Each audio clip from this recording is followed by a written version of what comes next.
রাত পোহালেই সংযুক্ত আরব আমিরাতে ঈদ, তাই শেষ মুহূর্তে পশুর হাটগুলো এখন মুখরিত ক্রেতাদের পদচারণায়। পবিত্র ঈদুল আজহার আগমনী সামর্থ্য অনুযায়ী কোরবানির পশু কিনতে আমিরাতের দিগন্ত বিস্তৃত প্রান্ত থেকে ছুটে আসছেন প্রবাসীরা।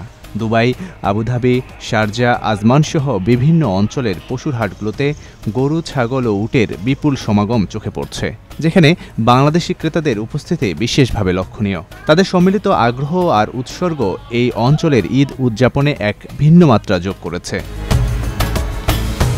প্রতিবছর কোরবানির ঈদ উপলক্ষে সংযুক্ত আরব আমিরাতে কর্মরত হাজারো বাংলাদেশি প্রবাসী নিজেদের সামর্থ্য অনুসারে কোরবানি দিয়ে থাকেন। কেউ কেউ দেশে পরিবারের জন্য অর্থ পাঠিয়ে কোরবানির আয়োজন করেন, আবার অনেকেই আমিরাতেই এই পবিত্র কর্তব্য সম্পন্ন করেন। প্রবাসীরা একত্রিত হয়ে গরু বা ছাগল কিনে জবাই করে এবং একে অপরের সাথে কোরবানির আনন্দ ভাগ করে নেন। এবারের ঈদুল আজহায়ও এই চিরচেনা দৃশ্যের ব্যতিক্রম হচ্ছে না। কোরবানিটা হচ্ছে যে এখানে প্রবাসী থেকেও আমরা দেশের একটা আনন্দ ভাগাভাগি করাটা আর কি, আত্মীয় স্বজনের মাঝখানে সব বন্ধু বান্ধব একসাথে হয়ে কোরবানি দেওয়াটা।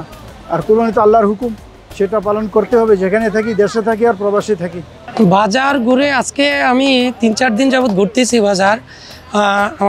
গরুর দাম আমার মনে হয় যে অন্যান্য বছরের তুলনায় এই বছর প্রায় ১.৫ গুণ দাম হয়ে গেছে, এরকম লাগে। সবাই দেওয়া সম্ভব না এক কথা। ওই যারা বিশেষ করে যারা ফ্যামিলি লয়ে আছে এরাই বেশি দেয় আর কি, কারণ ছেলেদের জন্য, ছোট ছোট বাচ্চাদের জন্য মানে দিতে হয়, মানে তাদের খুশি করার জন্য হলেও দিতে হয়। পশুর হাটে দেশীয় গরু ছাগলের পাশাপাশি অস্ট্রেলিয়ান, পাকিস্তানি, সোমালিয়ান এবং আফ্রিকান বিভিন্ন জাতের পশুর সমাবেশ দেখা যাচ্ছে। আকার ও জাতভেদে পশুর দামে ভিন্নতা থাকলেও প্রবাসীরা নিজেদের পছন্দ ও সামর্থ্য অনুযায়ী সেরা পশুটি সংগ্রহে সচেষ্ট। তবে এবারের বাজারের চিত্রটা খানিকটা ভিন্ন। গত বছরের তুলনায় গরুর মূল্য এবার উল্লেখযোগ্যভাবে বেশি, যা অনেক প্রবাসী ক্রেতাকে কিছুটা হতাশ করেছে। এমন চড়া দামে কোরবানির পশু সংগ্রহ করতে হিমশিম খাচ্ছেন অনেকেই।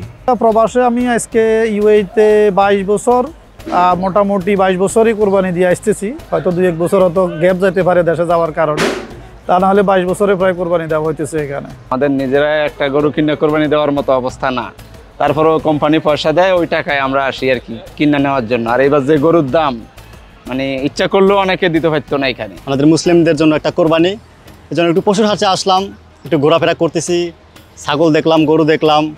যদি সামর্থ্যে কুলায় একটা ছাগল কিনবো, আশা করি কিনতে পারবো, যদিও কিছুদিন আগে আসছি।